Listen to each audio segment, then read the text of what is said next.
मैं रोहित शर्मा। बहुत समय पहले मैं यूट्यूब पर क्लास लेता था, कुछ टेक्निकल इश्यू के कारण मैं बीच में क्लास को ऑफ कर दिया था। अब दरअसल हम लोग आज से पर डे डेली क्लास लेंगे यूट्यूब पे। आज से हम लोग स्टार्टिंग करेंगे, फर्स्ट डे है मेरा क्लास यूट्यूब का। आज इस हम स्टार्टिंग करेंगे लेसन 5 समांतर श्रेणी क्लास 10th का मैथ अर्थमेटिक प्रोग्रेस। दरअसल समांतर श्रेणी को इंग्लिश में अर्थमेटिक प्रोग्रेस कहा जाता है। अर्थमेटिक प्रोग्रेस समझेंगे समांतर श्रेणी किसे कहते हैं, इसका डिफिनेशन परिभाषा को देख लेते हैं। तो अगर बेसिकली बात की समांतर श्रेणी क्या होता है, तो किसी भी पद के अंतर समान हो उसे समांतर श्रेणी कहते हैं। जिस पद का अंतर समान हो उसे समांतर श्रेणी कहते हैं। अगर डिफिनेशन देखिए यहाँ पे लिखा गया है, आप चाहे तो नोट्स में नोट कर सकते हैं, आप साथ साथ ही नोट्स बनाते चलिएगा ताकि सब क्लियर रहे। संख्याओं के एक अनुक्रम को समांतर श्रेणी कहते हैं।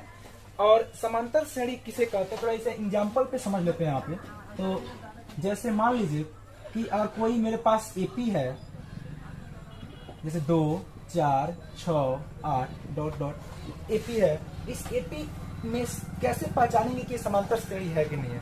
तो सबसे पहले समांतर श्रेणी है, हम इस समांतर श्रेणी में अंतर को जांच कर लेंगे।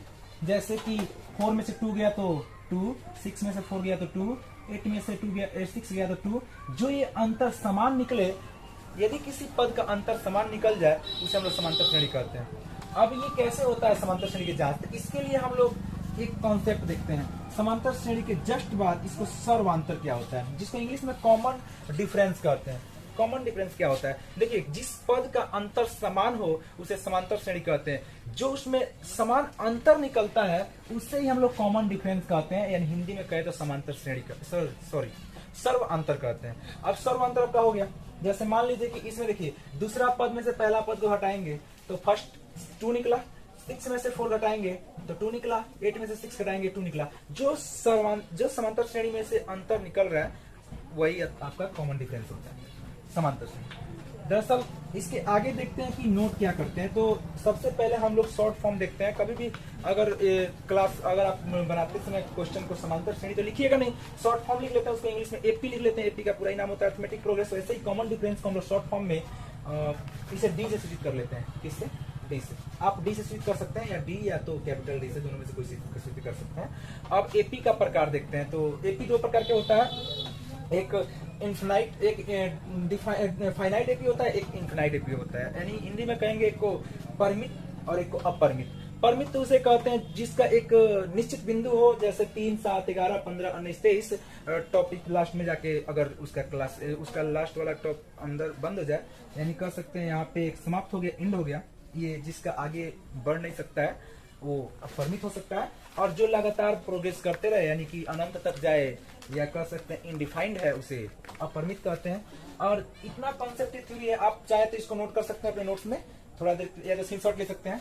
दरअसल इसके आगे हम लोग अभी देखे जस्ट इसके पीछे। अब हम लोग यहाँ पे देखते हैं कि जैसे एक एग्जाम्पल लेते हैं, जैसे 2 4 6 8 डॉट डॉट डॉट। अब हम लोग पहचानते हैं इसमें फर्स्ट यानी कि प्रथम पद कौन होता है और द्वितीय पद कौन होता है, तृतीय पद कौन होता है। इसमें हम लोग देखेंगे सर्वांतर क्या होता है और इसका पद देखते हैं कैसे। जैसे मान लीजिए ये फर्स्ट वाला को हम लोग कहते हैं प्रथम पद, फर्स्ट वाला को कहते हैं प्रथम पद, ये सेकंड वाला कहते हैं द्वितीय पद और इसको कहते हैं तृतीय पद। तृतीय पद यानी तीसरा पद कर सकते हैं, पहला पद, दूसरा पद, तीसरा पद। अगर इसको बात किया जाए तो इसे A1 से सूचित करते हैं और इसे A2 से, यानी कि प्रथम पद को A1 से सूचित किया जाता है और द्वितीय पद को A2 से। ऐसे ही हम इसको कह सकते हैं A3, इसको कह सकते हैं A4। अगर इसमें पद का बात करना चाहा जाए तो इसको हम ऐसे भी कह सकते हैं A1, ये होता है आपका प्रथम पद। A2 आपका हो जाएगा दूसरा पद और A3 आपका हो जाएगा तीसरा पद।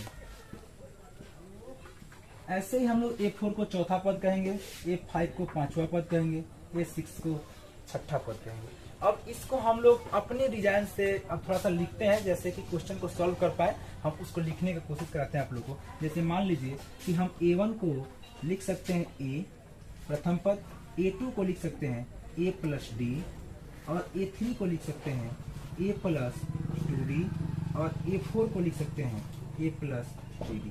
यानी कि आप देख रहे हैं कि एक कम होते जा रहा है, 2 है तो 1, 3 है तो 2, 4 है तो 3, यानी फर्स्ट पद A, A2 को A प्लस डी लिख सकते हैं, A3 को A प्लस 2D लिख सकते हैं, A4 को A प्लस 3D लिख सकते हैं। अब समझते हैं कि A इसमें प्रथम पद है और D सर्वांतर है।